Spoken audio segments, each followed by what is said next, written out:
ನಮಸ್ತೆ ಸ್ನೇಹಿತರೆ, ಮತ್ತೊಮ್ಮೆ cook with Sai Keerthi YouTube ಚಾನಲ್ಗೆ ಸ್ವಾಗತ.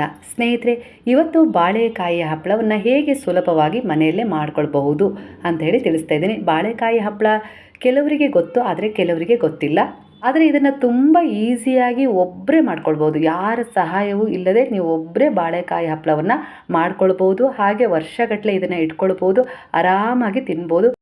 ಬೆಳಗ್ಗೆ ಹಪ್ಪಳ ಮಾಡ್ಕೊಳ್ತೀರಾ ಅಂದರೆ ಶಾಬಕ್ಕಿನ ರಾತ್ರಿನೇ ಚೆನ್ನಾಗಿ ತೊಳೆದು ನೆನೆಸಿಟ್ಬಿಡಿ. ನಾನು ಮೊದಲೇ ಅದನ್ನು ತೋರಿಸಿದ್ದೀನಿ. ಈಗ ಬಾಳೆಕಾಯನ್ನು ಅಡ್ಡ ಹೆಚ್ಕೊಳ್ಳಿ. ಪುಟ್ಟ ಬಾಳೆ ಆದರೆ ಸಣ್ಣದಾಗಿರುತ್ತೆ, ಅದನ್ನು ಡೈರೆಕ್ಟಾಗಿ ಕುಕ್ಕರಲ್ಲಿ ಹಾಕ್ಬೋದು. ಇದು ನಾನು ಪಚ್ಚಬಾಳೆಕಾಯಿ ತೊಗೊಂಡಿರೋದ್ರಿಂದ ನಾನು ಅದನ್ನು ಮಧ್ಯ ಕಟ್ ಮಾಡಿ ಇದನ್ನು ನಾನು ಬೇಯಿಸ್ಕೊಳ್ತೀನಿ. ನೀವು ಪಾತ್ರೆಯಲ್ಲಾದರೂ ಬೇಯಿಸ್ಕೊಳ್ಬೋದು. ನಾನಿಲ್ಲಿ ಕುಕ್ಕರಲ್ಲೇ ಬೇಯಿಸ್ಕೊಳ್ತಾ ಇದ್ದೀನಿ, ಅಂದರೆ ಬೇಗ ಆಗುತ್ತೆ, ಸುಲಭನೂ ಆಗುತ್ತೆ ಅನ್ನೋ ರೀತಿಲಿ ನಾನು ಕುಕ್ಕರಿಗೆ ಹಾಕಿ 3 ವಿಷಲನ್ನು ಹಾಕ್ಸ್ಕೊಂಡಿದ್ದೀನಿ. ನೀವು ಕೂಡ 3 ವಿಷಲ್ ಹಾಕ್ಸ್ಕೊಳ್ಳಿ. 3-4 ವಿಷಲ್ ಹಾಕ್ಸ್ಕೊಳ್ಬೋದು, ಏನು ತೊಂದರೆ ಇಲ್ಲ. ನಾನು ಹೋದ ವರ್ಷ ಈ ಬಾಳೆಕಾಯಿ ಹಪ್ಪಳ ಮಾಡಿದಾಗ ಬರೀ ಬಾಳೆಕಾಯಿ ಮತ್ತು ಸ್ವಲ್ಪ ಖಾರದ ಪುಡಿ, ಹಾಗೆ ಸ್ವಲ್ಪ ಉಪ್ಪು, ಹಾಗೆ ಸ್ವಲ್ಪ ಜೀರಿಗೆ ಹಾಕಿ ಮಾಡಿದ್ದೆ. ಆದರೆ ಈ ಸರಿ ಸ್ವಲ್ಪ ಶಾಬಕ್ಕಿ ಮಿಶ್ರಣ ಮಾಡಿ ಮಾಡೋಣ, ಇದ್ರ ಟೇಸ್ಟ್ ಇನ್ನೂ ತುಂಬ ಬದಲಾಗಬಹುದು ಅನ್ನೋ ರೀತಿಲಿ ಈ ಸರಿ ನಾನು ಶಾಬಕ್ಕಿಯನ್ನು ಬಳಸಿದ್ದೀನಿ. ನೀವು ಬೇಕಾದರೆ ಶಾಬಕ್ಕಿನ ಬಳಸ್ಕೊಳ್ಳಿ, ಇಲ್ಲಾಂದರೆ ಬರೀ ಬಾಳೆಕಾಯಿಯಿಂದ ಕೂಡ ಹಪ್ಪಳ ಮಾಡ್ಬೋದು. ನಾನು ಮುಂದೆ ತಿಳಿಸ್ತಾ ಹೋಗ್ತೀನಿ ಹೇಗೆ ಅಂತ ಹೇಳಿ. ಈಗ ಕುಕ್ಕರಲ್ಲಿ ಹಾಕಿ ಬಾಳೆಕಾಯಿನ, ಉಪ್ಪೇನು ಹಾಕಿಲ್ಲ ನಾನು, ಹಾಗೆ ಬೇಯಿಸ್ಕೊಳ್ತಾ ಇದ್ದೀನಿ. 3 ವಿಷಲ್ ತೊಗೊಂಡಿದ್ದೀನಿ ನಾನಿಲ್ಲ ಅಷ್ಟೇ. ಹಾಗೆ ನಾನು ಹಿಂದೆ ಕೂಡ ಒಂದು ಸುಲಭವಾದ ಟೆಕ್ನಿಕಲ್ಲಿ ಒಂದು ಅಕ್ಕಿ ಹಪ್ಪಳವನ್ನು ತೋರಿಸಿದ್ದೀನಿ. ಹೇಗೆ 1 ಲೋಟ ಅಕ್ಕಿಯನ್ನು ನೆನೆಸಿ ಅದನ್ನು ಕುಕ್ಕರಲ್ಲಿ ಅನ್ನ ಮಾಡಿಕೊಂಡು ಹೇಗೆ ಸುಲಭವಾಗಿ ಒಬ್ಬರು ಹಪ್ಪಳವನ್ನು ಮಾಡ್ಕೊಳ್ಬೋದು. ಉದ್ದೋ ಅವಶ್ಯಕತೆ ಇಲ್ಲ, ನಾದೋ ಅವಶ್ಯಕತೆಯೂ ಇಲ್ಲ, ಈಸಿಯಾಗಿ ಒಬ್ಬರೇ ಮಾಡ್ಕೊಳ್ಬೋದು ಅಂತೇಳಿ ಆ ಹಪ್ಪಳನೂ ಕೂಡ ತೋರಿಸಿದ್ದೀನಿ. ಲಿಂಕ್ ಡಿಸ್ಕ್ರಿಪ್ಷನಲ್ಲಿ ಹಾಕಿರ್ತೀನಿ, ನಿಮ್ಗೆ ಇಷ್ಟ ಇದ್ದರೆ ಹೋಗಿ ನೋಡ್ಕೊಳ್ಳಿ. ಅದು ಕೂಡ ತುಂಬ ಸುಲಭವಾದ ಹಪ್ಪಳ, ಹಾಗೆ ತುಂಬ ಟೇಸ್ಟ್ ಆಗಿರುತ್ತೆ, ತುಂಬ ಇಷ್ಟಪಡ್ತೀರಾ. ಹಾಗೆ ಈ ರೀತಿ ಬೇಯಿಸ್ಕೊಂಡು ನಾನು ಆ ಬಾಳೆಕಾಯಿನ ಬಸ್ಕೊಂಡು ನಂತರ ಸ್ವಲ್ಪ ತಣ್ಣಗಾಗಕ್ಕೆ ಬಿಟ್ಟು ನಂತರ ಬಾಳೆಕಾಯಿ ಸಿಪ್ಪೆಯನ್ನು ತೆಗಿತಾ ಇದ್ದೀನಿ. ಇದನ್ನು ಈಗ ನಾವು ಸಣ್ಣದಾಗಿ ಮಿಕ್ಸಿ ಜಾರಲ್ಲಿ ರುಬ್ಕೊಳ್ಳೋಣ. ಹಪ್ಪಳ ಹೇಗಿರುತ್ತೋ ಏನೋ, ಎಣ್ಣೆಲಿ ಹಾಕಿದ ಮೇಲೆ ಏನಾಗುತ್ತೋ ಅನ್ನೋ ರೀತಿಲಿ ಚಿಂತೆ ಮಾಡಬೇಡಿ.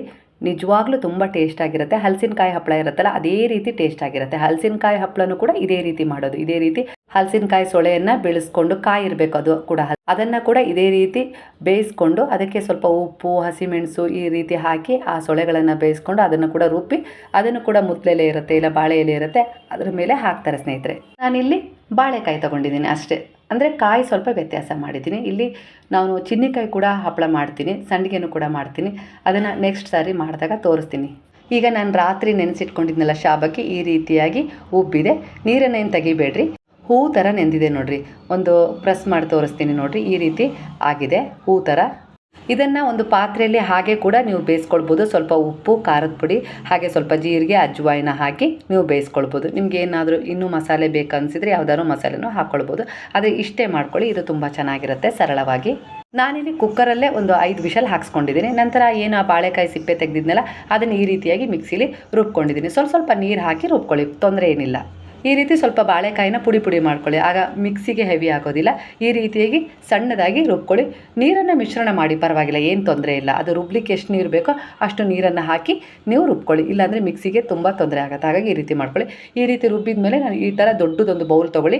ಕೊತ್ತಂಬರಿ ಸೊಪ್ಪು ಇಷ್ಟ ಇದ್ದರೆ ಹಾಕ್ಕೊಳ್ರಿ, ಇಲ್ಲಾಂದರೆ ಬೇಡ, ತುಂಬ ಚೆನ್ನಾಗಿರುತ್ತೆ. ನೋಡಿ, ಈಗ ನಾನು ಶಾಬಕ್ಕಿನ ಒಂದು 6 ವಿಷಲ್ ಹಾಕ್ಸ್ಕೊಂಡಿದ್ದೆ. ಈ ರೀತಿಯಾಗಿ ಅದು ಕೂಡ ತುಂಬ ಚೆನ್ನಾಗಿ ಹದವಾಗಿ ಬೆಂದಿದೆ. ಇದನ್ನು ನಾನು ಈ ಬಾಳೆಕಾಯಿ ಏನು ರುಬ್ಬಿ ಇಟ್ಕೊಂಡಿದ್ದೇನಲ್ಲ, ಕೊತ್ತಂಬರಿ ಸೊಪ್ಪು ಎಲ್ಲ ಹಾಕಿ ಅದಕ್ಕೆ ಮಿಶ್ರಣ ಮಾಡ್ಕೊಳ್ತೀನಿ. ಇಲ್ಲಿ ಒಂದು ವಿಚಾರ ಹೇಳ್ತೀನಿ ಕೇಳಿ. ನಿಮಗೇನಾದರೂ ಶಾಬಕ್ಕಿ ಬೇಡ ಅಂದರೆ ಏನು ಈ ಕೊತ್ತಂಬರಿ ಸೊಪ್ಪು, ಬಾಳೆಕಾಯಿ ರುಬ್ಬಿಟ್ಕೊಂಡಿದ್ದೀರಲ್ಲ ಅದಕ್ಕೆ ಸ್ವಲ್ಪ ಮೆಣಸಿನ ಹುಡಿಯನ್ನು ಹಾಕಿ, ಸ್ವಲ್ಪ ಉಪ್ಪನ್ನು ಅದಕ್ಕೆ ತಕ್ಕ ಹಾಗೆ ಹಾಕ್ಕೊಂಡು, ಜೀರಿಗೆ ಎಲ್ಲ ಅದಕ್ಕೆ ಹಾಕ್ಕೊಂಡು ನೀವು ಅದನ್ನೇ ಕೂಡ ನೀವು ಮಿಶ್ರಣ ಮಾಡಿಕೊಂಡು, ಏನು ಮತ್ತೆ ಬೇಯಿಸೋದು ಬೇಡ, ಅದನ್ನೇ ಮಿಶ್ರಣ ಮಾಡಿಕೊಂಡು ಅದನ್ನೇ ನೀವು ಹಪ್ಪಳದ ರೀತಿಯಲ್ಲಿ ಹರಡ್ಕೊಳ್ಬೋದು. ಆದರೆ ನಾನಿಲ್ಲಿ ಶಾಬಕ್ಕಿನ ಹಾಕ್ಕೊಂಡಿದ್ದೀನಿ. ನಿಮಗೆ ಬೇಕಾದರೆ ಶಾಬಕ್ಕಿಯನ್ನು ಹಾಕ್ಕೊಳ್ಳಿ, ಆಪ್ಷನಲ್ ಅಷ್ಟೇ. ಬೇಡ ಅಂದರೆ ನೀವು ಡೈರೆಕ್ಟಾಗಿ ಬರೀ ಬಾಳೆಕಾಯಿಯನ್ನು ಬೇಯಿಸಿ, ಬಾಳೆಕಾಯಿಯನ್ನು ರುಬ್ಬಿ ಅದಕ್ಕೆ ಖಾರ ಪುಡಿ, ಕೊತ್ತಂಬರಿ, ಜೀರಿಗೆ, ಸ್ವಲ್ಪ ಉಪ್ಪು ಮಿಶ್ರಣ ಮಾಡಿಕೊಂಡು ಹಾಗೆ ಕೂಡ ಮಾಡ್ಕೊಳ್ಬೋದು. ಈ ರೀತಿ ಕೂಡ ಮಾಡ್ಕೊಳ್ಬೋದು. ಈ ರೀತಿಯಾಗಿ ಒಂದು ಕವರ್ ತೊಗೊಳ್ಳಿ, ಇಲ್ಲ ಒಂದು ಸೀರೆ ತೊಗೊಳ್ಳಿ, ಏನಾದರೂ ತೊಗೊಂಡು ಅದನ್ನು ಒಂದು ಟೆರೆಸ್ ಮೇಲೋ ಇಲ್ಲ ನೀವೆಲ್ಲಿ ಒಣಗಿಸ್ಲಿಕ್ಕೆ ಜಾಗ ಇದೆಯೋ ಅಲ್ಲಿ ಹಾಕ್ಕೊಂಡು ಅದ್ರ ಮೇಲೆ ಈ ರೀತಿ ಚಮಚದಲ್ಲಿ ಹೊಯ್ತಾ ಬರ್ರಿ.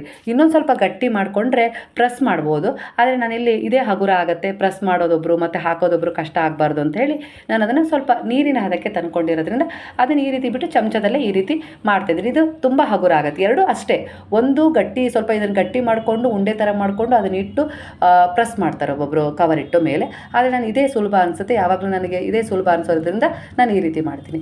ಈ ರೀತಿಯಾಗಿ ಒಂದು ದಿನ ಬಿಸಿಲಿಗೆ ಒಣಗಿಸ್ಬಿಡಿ, ಮಾರನೇ ದಿನ ಸ್ವಲ್ಪ ಆ ಕವರಿಂದ ಎಲ್ಲ ತೆಗೆದು ಇಲ್ಲ ರಾತ್ರಿನೇ ತೆಗೆದಿಟ್ಕೊಂಡ್ಬಿಟ್ಟು ಮತ್ತೆ ಒಂದು ಕಡೆ ಏನಾದರೂ ಒಂದು ಚಾಪೆನೋ ಏನಾದರೂ ಹಾಸಿ ಅದ್ರ ಮೇಲೆ ಮತ್ತೆ ಒಣಗಿಸ್ಕೊಳ್ಳಿ. ಒಂದ್ಸರಿ 2 ದಿನ ಒಣಗಿಸಿದ್ರೆ ಸಾಕು. ಈ ರೀತಿಯಾಗಿ ಒಣಗಿದ ನಂತರ ಕಾದ ಎಣ್ಣೆಯಲ್ಲಿ ಕರ್ಕೊಳ್ಬೋದು. ತುಂಬ ಟೇಸ್ಟ್ ಆಗಿರುತ್ತೆ, ಮಕ್ಕಳಿಗೂ ತುಂಬ ಇಷ್ಟ ಆಗುತ್ತೆ, ನಿಮಗೂ ಕೂಡ ತುಂಬ ಇಷ್ಟ ಆಗುತ್ತೆ. ಹಾಗೆ ಮತ್ತೆ ಇನ್ನೊಂದೇನಪ್ಪ ಅಂದರೆ ಆರೋಗ್ಯಭರಿತವಾಗಿರುತ್ತೆ. ನೀವೇ ಮಾಡಿದ ಖುಷಿ ಇರುತ್ತೆ, ಅದ್ರ ಜೊತೆ ಆರೋಗ್ಯವಾಗಿರೋ ಒಂದು ಹಪ್ಪಳವನ್ನು ನಿಮ್ಮ ಮಕ್ಕಳಿಗೆ ನಿಮ್ಮ ಕುಟುಂಬಕ್ಕೆ ಕೊಟ್ಟ ಹಾಗಾಗುತ್ತೆ ಸ್ನೇಹಿತರೆ. ಹಾಗಾಗಿ ಈ ರೀತಿ ಮಾಡ್ಕೊಳ್ಳಿ, ತುಂಬ ಚೆನ್ನಾಗಿರುತ್ತೆ. ಇಲ್ಲಿ 2 ವಿಧಾನವನ್ನು ತಿಳಿಸಿದ್ದೀನಿ. ಶಾಬಕ್ಕಿ ಬೇಡ ಅಂದರೆ ಡೈರೆಕ್ಟಾಗಿ ಬಾಳೆಕಾಯಿನ ಬೇಯಿಸ್ಕೊಳ್ಳಿ. ಇನ್ನೊಂದು ಸರಿ ಹೇಳ್ತಾ ಇದ್ದೀನಿ ಯಾಕಂದರೆ ನೆನ್ಪಿಟ್ಕೊಳ್ಳಿ ಅಂತ ಹೇಳಿ. ಬಾಳೆಕಾಯಿನ ಬೇಯಿಸ್ಕೊಳ್ಳಿ, ಅದನ್ನು ರುಬ್ಕೊಳ್ಳಿ, ಅದಕ್ಕೆ ಖಾರ ಪುಡಿ, ಜೀರಿಗೆ, ಉಪ್ಪು ಮಿಶ್ರಣ ಮಾಡ್ಕೊಳ್ಳಿ, ಕೊತ್ತಂಬರಿ ಸೊಪ್ಪು ಬೇಕಾದರೆ ಹಾಕ್ಕೊಳ್ಳಿ. ಡೈರೆಕ್ಟಾಗಿ ಈ ರೀತಿ ನಾನೇನು ಚಮಚದ ಮೇಲೆ ಹಾಕಿದ್ದೀನಲ್ಲ ಆ ರೀತಿ ಹಾಕ್ಬಿಡ್ಬೋದು. ಉದ್ದೋದು ಏನು ರಗಳೆ ಇರಲ್ಲ. ಒಂದು 10 ನಿಮಿಷದ ಕೆಲಸ ನೋಡಿ, ಅಷ್ಟೇ ಬೇಯಿಸ್ಕೊಳ್ಳೋದು. ಅಷ್ಟರ ನಂತರ ಅದನ್ನು ಮಿಶ್ರಣ ಮಾಡಿಕೊಂಡು ಒಂದು ಸೀರೆನೋ ಒಂದು ಕವರ್ನ ಹಾಕಿ ಅದ್ರ ಮೇಲೆ ಹಾಕಿಬಿಟ್ರೆ ಆಯಿತು. ಈ ರೀತಿಯ ಗರಿ ಗರಿ ಹಪ್ಪಳ ನೀವು ತಿನ್ನಲಿಕ್ಕೆ ರೆಡಿ ಆಗುತ್ತೆ. ಮಕ್ಕಳಿಗೂ ತುಂಬ ಇಷ್ಟ ಆಗುತ್ತೆ, ನಿಮಗೂ ಕೂಡ ತುಂಬ ಇಷ್ಟ ಆಗುತ್ತೆ. ವರ್ಷ ಇಡೀ ನೀವು ಇದನ್ನು ಇಟ್ಕೊಳ್ಬೋದು. ಬಿಸಿಲಿದೆಯಲ್ಲ ಈಗ, ನೀವು ಮಾಡಿಟ್ಕೊಂಡ್ರೆ ವರ್ಷ ಇಡೀ ನಿಮ್ಗೆ ಯಾವಾಗ ಬೇಕು ಅನಿಸುತ್ತೋ ಆವಾಗ ಆರಾಮಾಗಿ ತಿನ್ಬೋದು ಸ್ನೇಹಿತರೆ. ಎಷ್ಟು ಸುಲಭ ಆಗುತ್ತೋ ಅಷ್ಟು ಸುಲಭವಾಗಿ ಆರಾಮಾಗಿ ಒಬ್ಬರೇ ಮಾಡ್ಕೊಳ್ಳೋ ಅಂಥ ಒಂದು ಬಾಳೆಕಾಯಿ ಹಪ್ಪಳವನ್ನು ತೋರಿಸಿದ್ದೀನಿ. ಇಷ್ಟ ಆದರೆ ಶೇರ್ ಮಾಡಿ. ನಂತರ ಈ ರೀತಿ ಬಾಕ್ಸಲ್ಲಿ ಹಾಕಿ ಮುಚ್ಚಿಟ್ಬಿಡಿ. ವರ್ಷ ಇಡೀ ನಿಮ್ಗೆ ಯಾವಾಗ ಇಷ್ಟ ಆಗುತ್ತೋ ಆವಾಗ ಆರಾಮಾಗಿ 1 ಗಂಟೆ ಶ್ರಮ ವರ್ಷ ಇಡೀ ನೀವು ಆರಾಮಾಗಿ ಹಪ್ಪಳ ತಿನ್ನೋಕ್ಕೆ ಅವಕಾಶ ಮಾಡಿಕೊಡುತ್ತೆ.